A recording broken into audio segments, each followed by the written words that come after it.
Le procès des finances du Petit Bar a repris ce lundi au tribunal correctionnel de Marseille. La cour a procédé à l'audition de 3 hommes d'affaires, François-Xavier Souzigne, Anthony Perrino et Jean-Pierre Valentini, soupçonnés de blanchiment aggravé et association de malfaiteurs. Ils ont notamment été interrogés sur des projets immobiliers à Courchevel, des investissements derrière lesquels les enquêteurs verraient l'ombre de ce que la justice considère comme une bande criminelle ajaxienne. Compte rendu d'audience, Marie-Françoise Stéphanie Capucine-Lolané.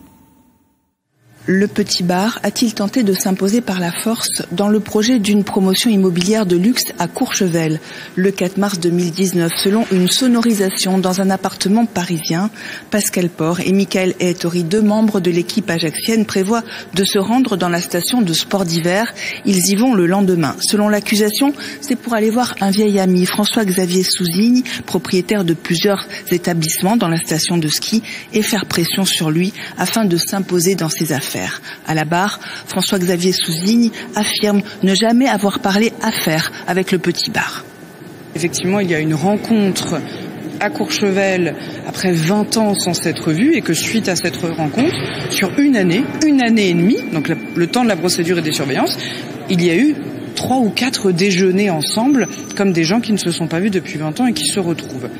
Pas de lien d'affaires, pas de mouvement de fond, pas de concrétisation du moindre projet. Même s'ils avaient évoqué avec François Souzigne des projets et que ça s'était arrêté là, je n'ai pas de délit. Pourquoi ce déplacement à Courchevel, demande la présidente à Pascal Port et assis dans le box. Pour faire la fête, répond le prévenu. On entend un bruit métallique perçu comme un bruit de culasse d'armes, poursuit la présidente, et vous dites il va y avoir du sport. 1 mois plus tard, Anthony Perrino, promoteur à succès d'Ajaccio et ami de certains membres du Petit Bar, rencontre François-Xavier Souzigne pour évoquer le projet d'un chalet de luxe à Courchevel. Pour la première fois, nous avons le sentiment de comparaître devant une juridiction attentive aux arguments d'Anthony Perrino. Anthony Perrino est un homme d'affaires. Anthony Perrino est quelqu'un qui a toujours conduit un certain nombre de projets.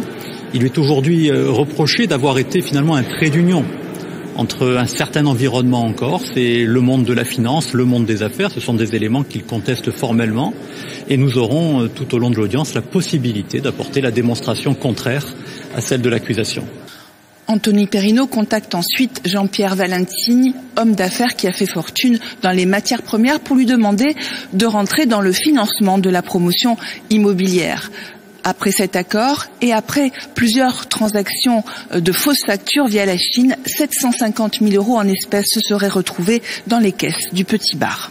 Il a accepté de payer des fausses factures, sachant la fausseté de ces factures, et on pourrait dire que ça s'arrête là. Pour le reste, il a fait des investissements officiels, et l'intégralité des fonds investis par M. Valentini donc était à partir de sa fortune personnelle.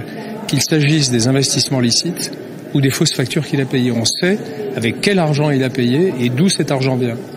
Les 3 hommes d'affaires vont s'expliquer à la barre toute la semaine.